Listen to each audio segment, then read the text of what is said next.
Welcome to the core class, week 8, where we are talking about the witch's pyramid. The witch's pyramid: to know, to will, to dare, to keep silent. Thank you, Sophia, coming all the way from England in a remote location, who is going to be just chatting and bringing up her chatting now. I will only be in chat. I lost my voice. Well, we definitely hope that you get your voice back. Your voice is very important. So right off the rip, as we went through the Hermetics in the past 7 weeks, we went to polarity. And when dealing with the witch's pyramid, I thought right off the rip we would do the polarity of the witch's pyramid. Now, we know the witch's pyramid is to know, to will, to dare, to keep silent. So the opposite to know is to be ignorant. To dare is the opposite of to dare is to be fearful. The opposite of will is to buckle and surrender. And the opposite of keeping silent is somebody that blabbers a lot and they love to talk and they reveal everything. Amber, thanks so much for coming on to the class today.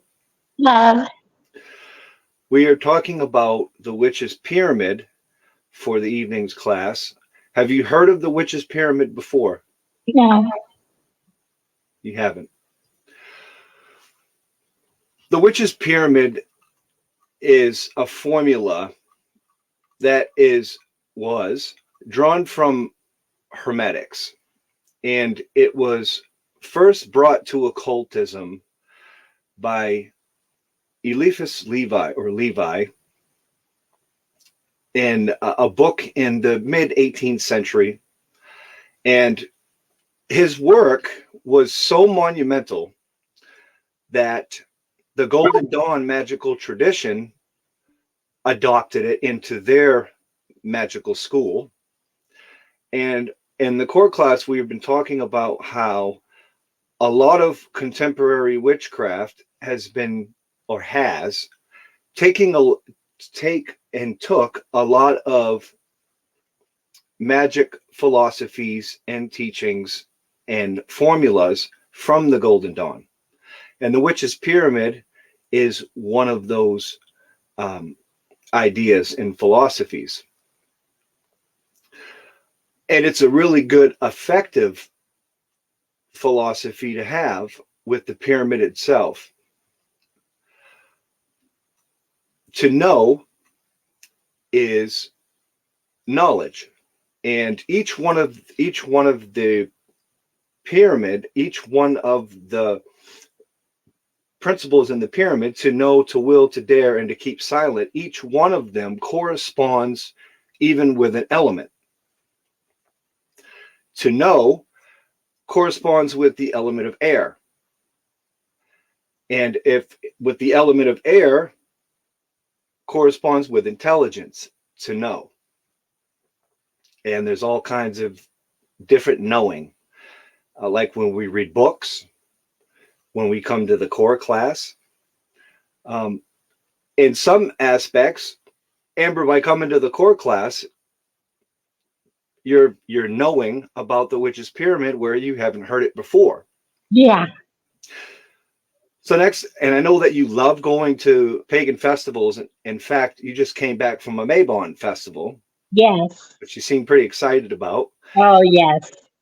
And as you know, when we go to these pagan festivals, there's all kinds of conversations that go on. Yep. And the next time somebody brings up the witch's pyramid, you'll have some knowledge, you'll be in the know of it. But yes, to know is to absorb books, to come to the core class, to verbally learn things when you go to pagan festivals. The opposite of knowing is ignorance. And it's a really good foundation. And originally, what we call the witch's pyramid, well, contemporary witches call the witch's pyramid, they used to call it the four powers of the magus. And there's all kinds of different names that they'll coin it. But the structure is still the same from the mid 18th century that Levi had written in his book. And it's still followed by a lot of different witch groups, different covens. They still utilize the formula. And it's actually quite popular. So an intelligence illuminated by study. So with study, we can have the know. And Mr. Sam Dickens, thanks so much for coming in the core class. Today we're talking about the witch's pyramid. Yeah, Sam, have you heard about the witch's pyramid before? I've heard about it earlier in this class, and I might have heard it indirect. I've heard the to know, to dare, to will, to keep silent. I've heard that before, but as far as the witch's pyramid, I haven't heard that before, but I heard it earlier here. Mm-hmm. Yeah, and the witch's pyramid is just kind of it's the way that contemporary practitioners of witchcraft, that it's just the way that they explain the formula itself. And the ceremonial magicians, they called it something completely different. The four powers of the magus was one of the things that they called it. And when we were talking like a few weeks back, that a lot of contemporary witchcraft draws from ceremonial magic. And one of a real popular magical school, the Golden Dawn, which I know you've heard of, the Golden Dawn magical tradition, a lot of teachings in that has been brought right into contemporary witchcraft. Mm-hmm. It's almost like right from the same root. Yeah. So this is just another instance where that's happening. And so the witch's pyramid was originally written about from Levi. Do you know how to say his last name? I always have trouble with his last name. Levi Eliphas, I always mess it up. Eliphas Levi is what I've always pronounced it as. I don't know. Wasn't he French or something like that, maybe? I believe so. So, I believe so. I have no idea how they would have pronounced it. Sarah, thank you so much for coming into the core class. I think this is your first time. Yeah, thanks. Sorry I was late. Oh, that's quite all right. That's quite all right. If you can, for some reason, we have some kind of feedback.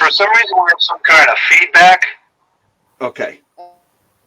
So I'm gonna mute Sarah's mic because there's some feedback going. A lot of times that's from either you have it up loud or there's multiple devices. But we're gonna get to Sarah in a little bit because Sarah is new to the class and we're gonna do a bit of an introduction with her. But moving on to the witch's pyramid. So it was taken from the Golden Dawn tradition. Contemporary witches use the formula, and we all know about Aleister Crowley in the occult, and I'm sure you do too, Mr. Dickens. Amber, have you heard of Aleister Crowley? Yeah. So everybody's heard of the beast, the Great Baphomet. Yeah. So Mr.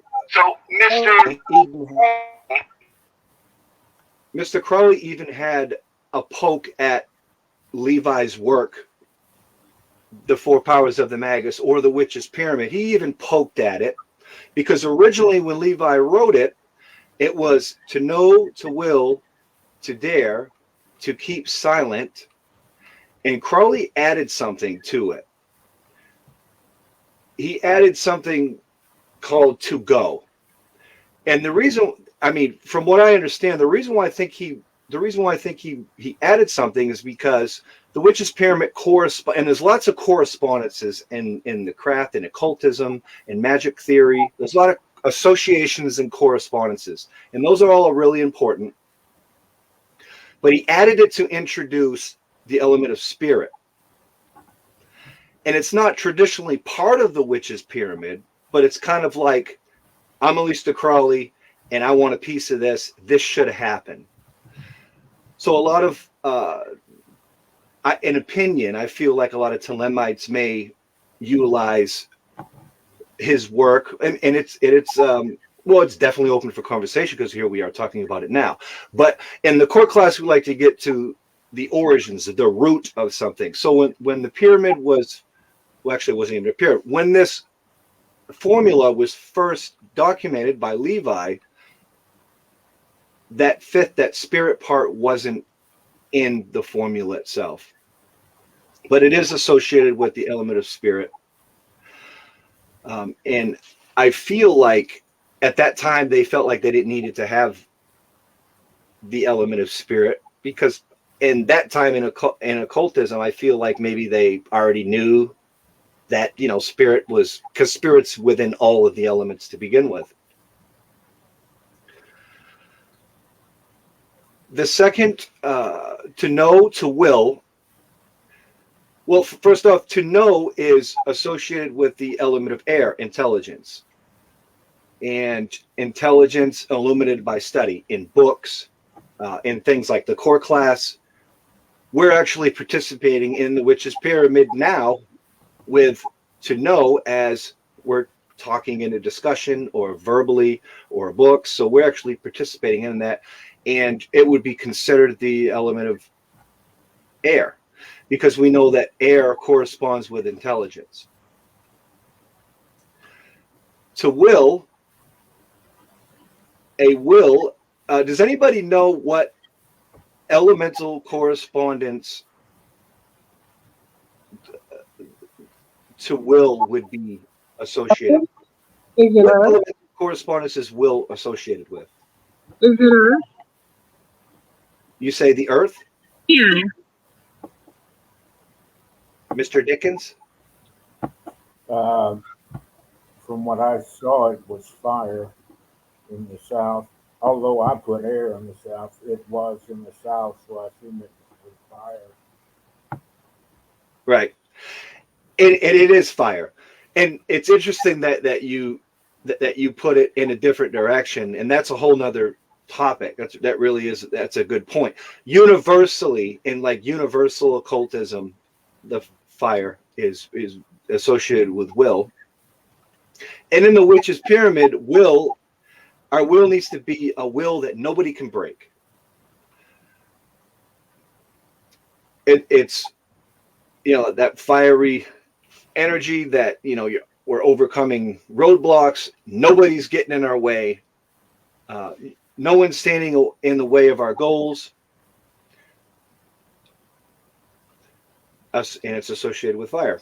To know, to will, and to dare. To dare is an interesting one. There's something that I learned today. To dare is associated with the element of water.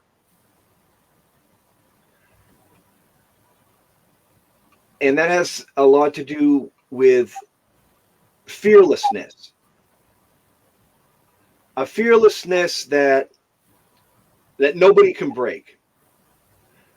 Sometimes the occult and magic and stuff like that, it can be uncomfortable, or especially when you find yourself in your first circle, or you go to a pagan festival like Amber goes to frequently.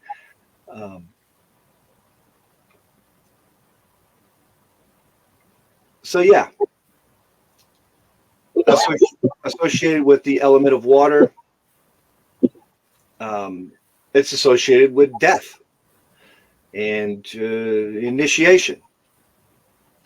The the unknown and being, and I almost feel like a part of the witch's pyramid with to know, to will, to dare is kind of the threshold of getting rid of the domestication that we have with Christianity, because we live in a Christian society. So there comes a time where we get through that threshold where it no longer has a hold on us. And when we draw associations, we don't necessarily go right back to the whole good and evil thing or angels and demons and things like that. We see it more like an archetype.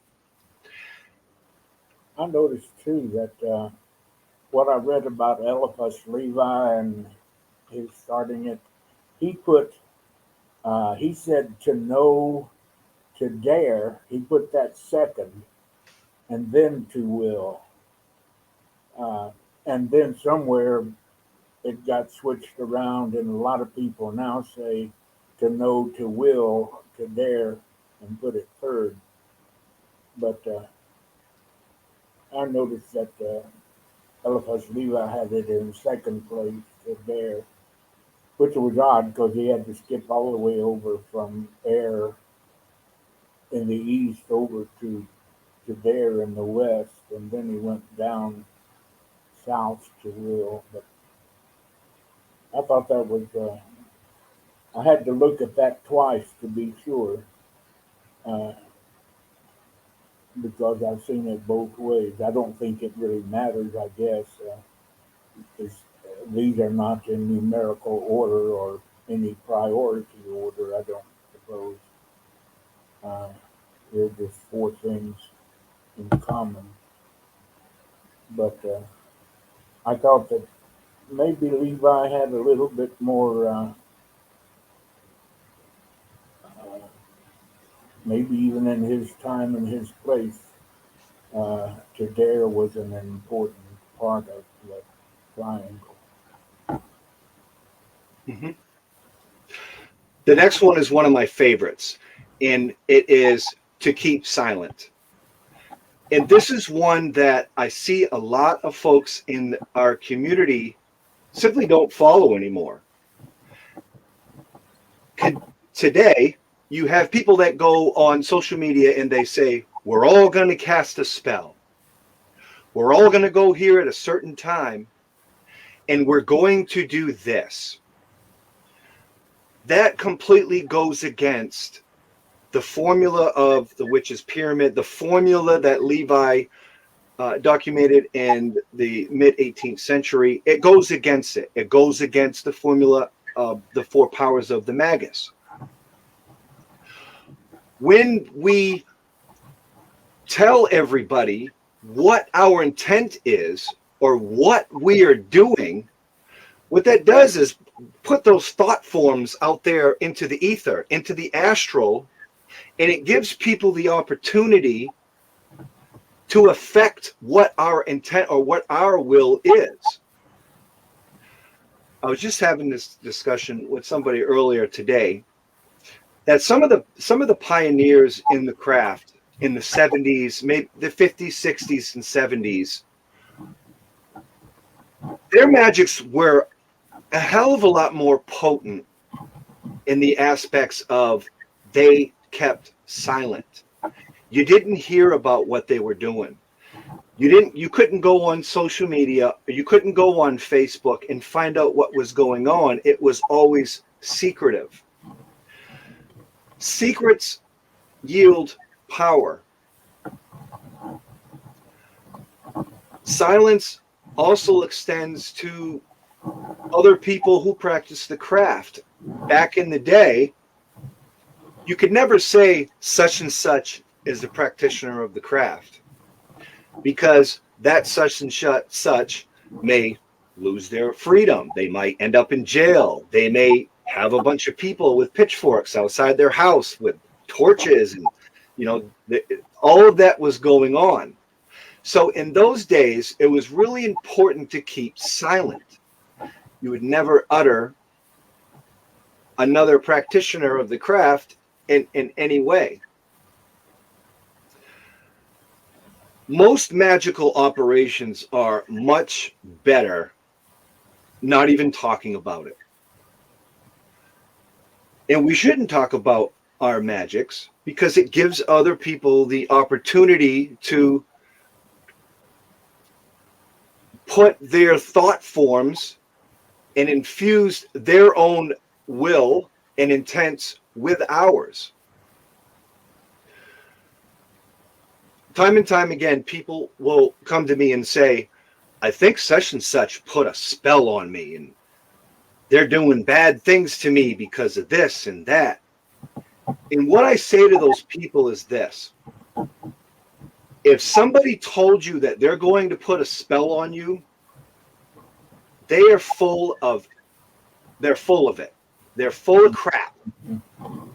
They're full of crap because an effective spell or an effective flex of will you'll never hear about. Because when you verbalize it to the world, you're going against the witch's pyramid of keeping silent.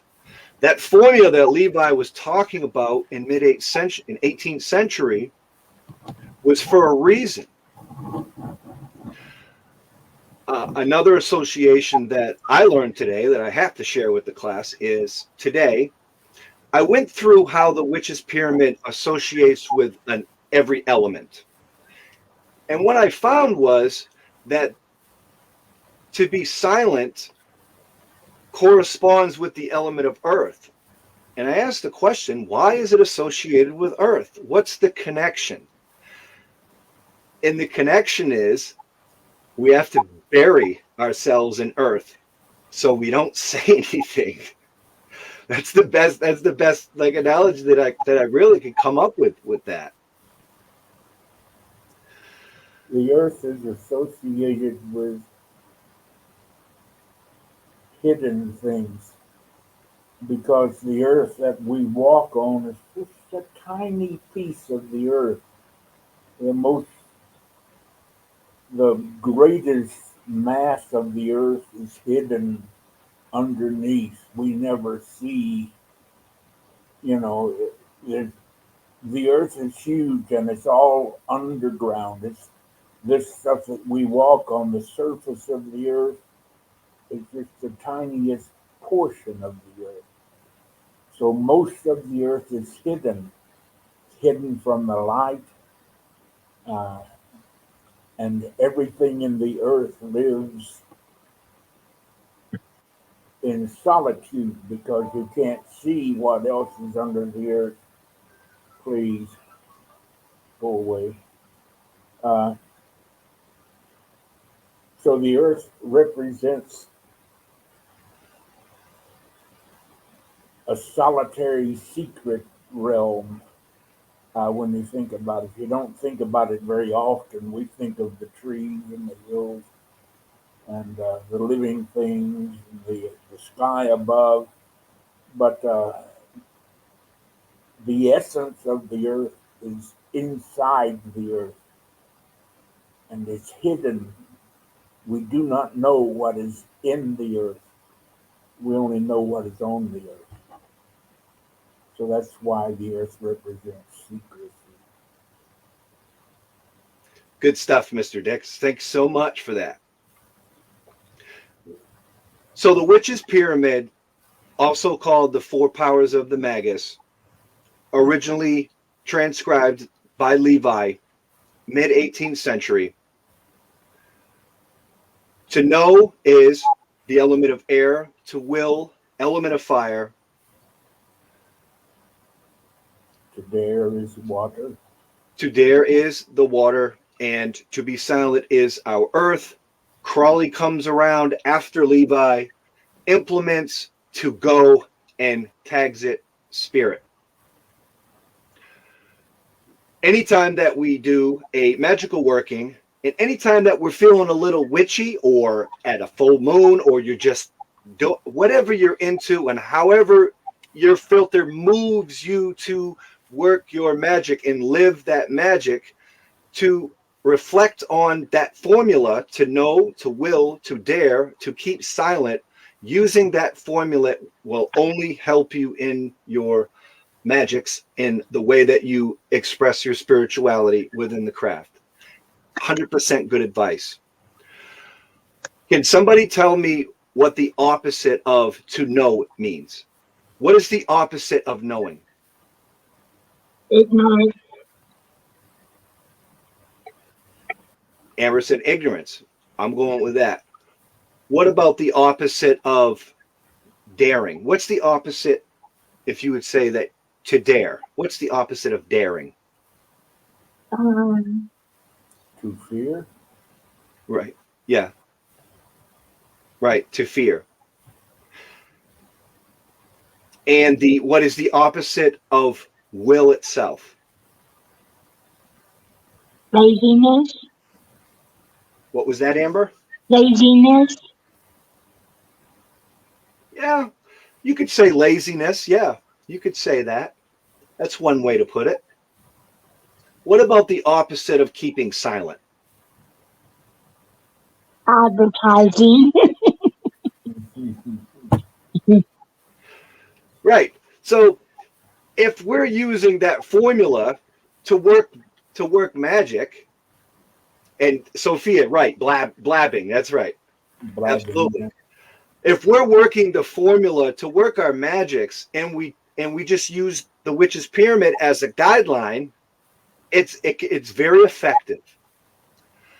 If we reverse that formula using polarity, you're talking about the worst magician, the worst witch, the worst occultist in history. If you reverse the witch's pyramid. To be ignorant, fearful, surrender, and to talk all the time, I'd say that one's magic is very weak. To know, to dare, to will, and to keep silent, I'd say you're on the right path. I think Levi had good points, mid-18th century, good enough that contemporary witches have adopted it into their own traditions. Not all traditions have adopted the witch's pyramid, but many have. And it's very hard to ignore the witch's pyramid in modern times. Does anybody have anything to say about the witch's pyramid? I think a lot of traditions go by the witch's pyramid, and they do keep silent and stuff, but at the same time, they have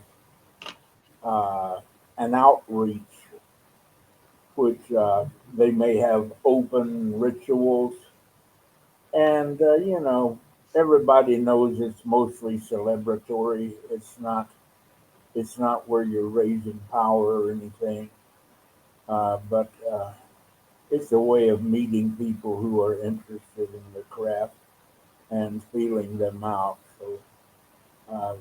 So that appears to be sloppy witchcraft, but at the same time, the coven itself, uh, the the tradition that's meeting in private, they do keep silent about their work and what they're seriously doing.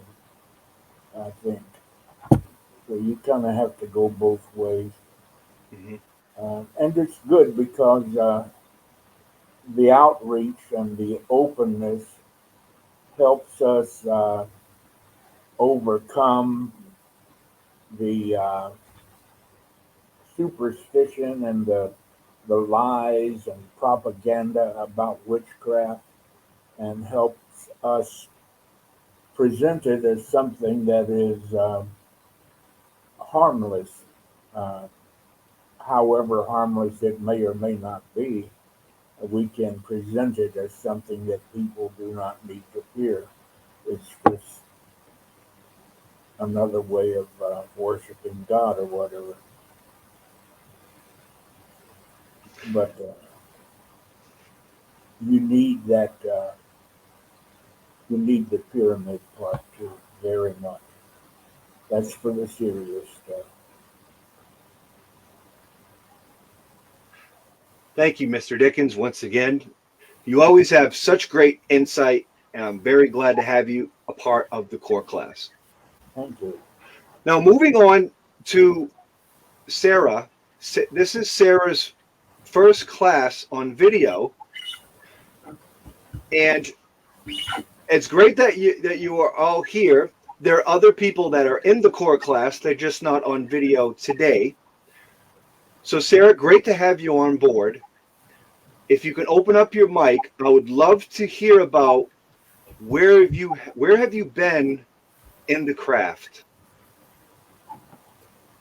Yeah, hi, thanks for the welcome. Can you hold on 1 second? I had to shut my door because my cats came in. Sure, no problem. 2 seconds.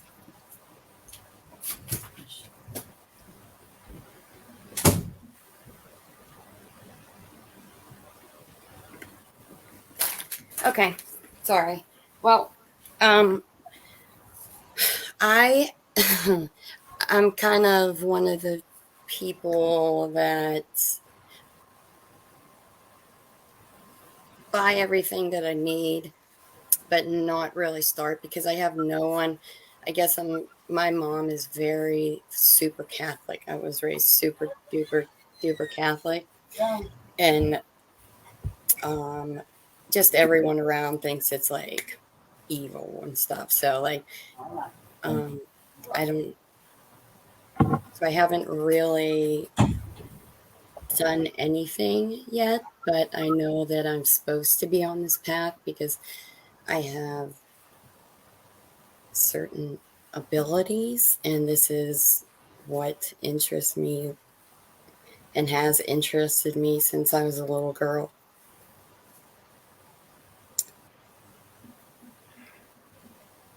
Do you feel like you've been called? Like there's a voice that calls you to this path? Absolutely. Always. Yeah.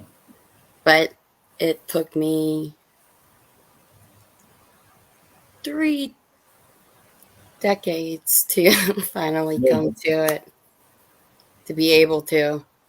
This is the right time in my life, I suppose.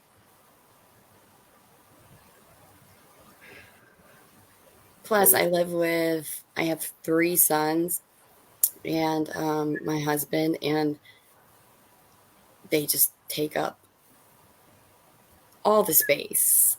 And I have nowhere to practice, really, either. So that's an issue. But I'm trying to make space.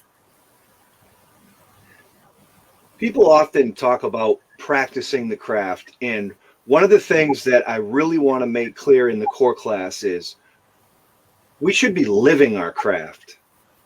We shouldn't be practicing it. Sarah, it sounds like you're in the what they say in the broom closet. Yeah, I can. And I can. Yeah, absolutely. And really, that's okay.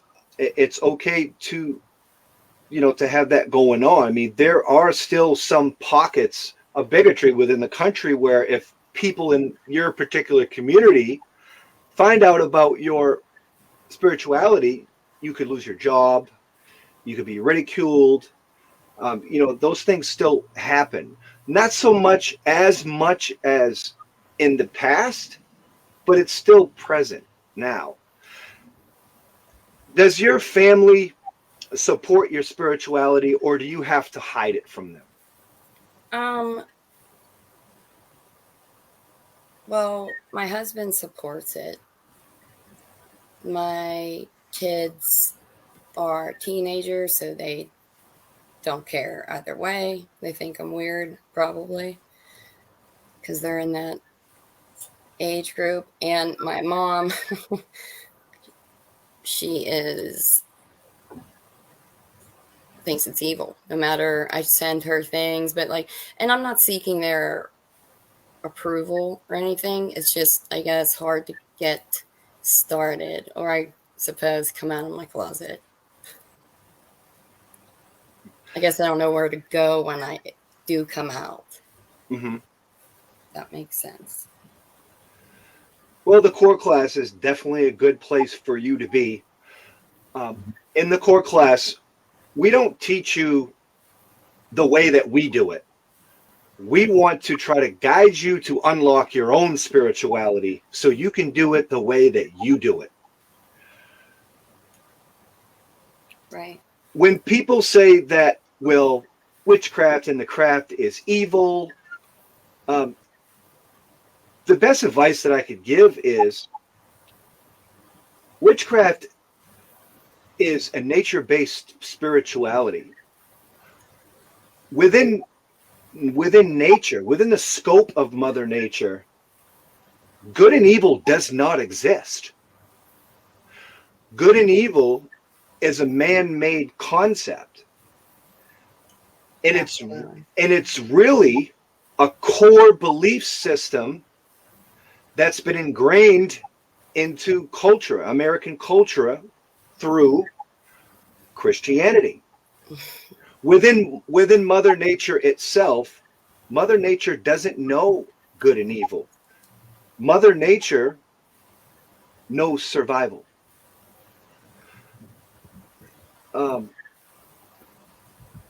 Life, right? Yeah.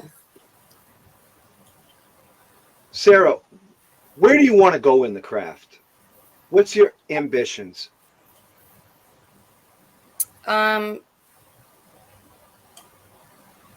I just want to open my true potential because I know I am not there, but I know it is there because I can feel it. I'm not sure. I'm interested in a lot like elemental. Sorry. I'm so sorry. Hold on. I got kick the cats out. They're fighting. You guys. Get. Come on. Bye. Go. Izzy. Okay, I'm sorry. Meow. We have a kitten and a 3-year-old, and she just pounces on her all day long. So we're all referees here. Okay. So yeah, I'm not sure where I want to go yet. I think once I unlock whatever's inside of me, then I'll go where I'm supposed to, I suppose. Mm-hmm. Did you all know what you wanted to do right away? Or where? No. No. No. You explored? Own path.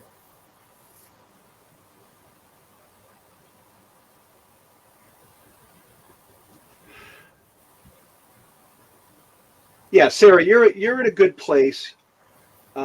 The core, we like to get down to the very origins of contemporary and historic witchcraft and find out exactly what the craft is in its different aspects. You missed the Hermetic teachings that we just had. We just had an array of 7 weeks of Hermetics. A lot of contemporary witchcraft comes right from the Hermetics, and Hermetics come from the Kemetics, which is Egypt. And so, yeah, you're in a good place. It sounds like you just want to unlock your spirituality. You don't really know where you want to go, but you know that you're in the right place. And that'll definitely change in the weeks to come. In the comments, somebody says, follow your heart. This is what I do. That's good advice. Yeah. That's what I'm trying to do. That's why Absolutely. I'm here. I was happy to see that this class was here. Right. So thank you for allowing me in. Oh, absolutely. We were talking about the Witch's Pyramid earlier.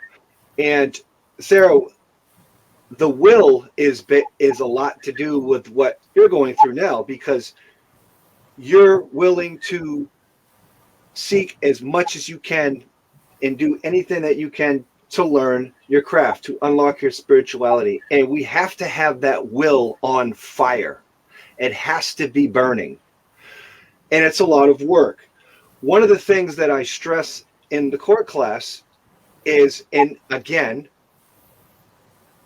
it comes from the Hermetics originally, is that only with the sweat of your brow will you obtain magical power.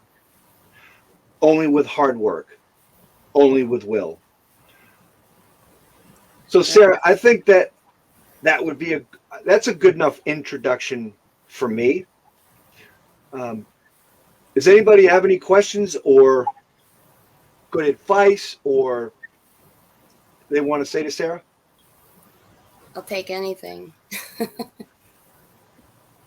I would just say be patient and expect it to take years for you to find a place where you're really comfortable. But the learning part is real important too. So go through this and enjoy the gathering of knowledge. Remember the first command, as it were, of the witch's pyramid is to know. So you gather information, you gather knowledge, you learn about this, you learn about that. You make a few mistakes along the way, and in a few years, maybe less, you'll be ready to get into a more serious investigation and exploration of Wicca and the magical experience. And it all comes slowly and it's all delightful. And it's all filled with errors. Right. Well, yeah. You go. That's some really good advice, Mr. Dickens. Awesome. I would love to add to that when he's talking about to know. Basically, if you're hungry, you got to get food. To know, yeah, you just got to get food. Right. I try to soak up and get every piece of knowledge I can from anyone, anywhere. And a last bit of advice, Sarah, is there's tons of different platforms where people will teach the craft or they'll make statements. And it's very important that you use, and it's a word that I use frequently. It's one of my favorite words, discernment. Make sure you use discernment because there are bucket loads of misinformation about the craft. If it doesn't feel right, run. Get out of there. Absolutely. Yeah. Thank you. That's good. Yeah. I'm not into, I just want the light, the white part of it. I'm not into, I don't want to go down that path. That's one path I won't explore, but that's me. And well, you got 3 sons. You'll have all the darkness in your life you need. yeah, tell me about it. One just came in here.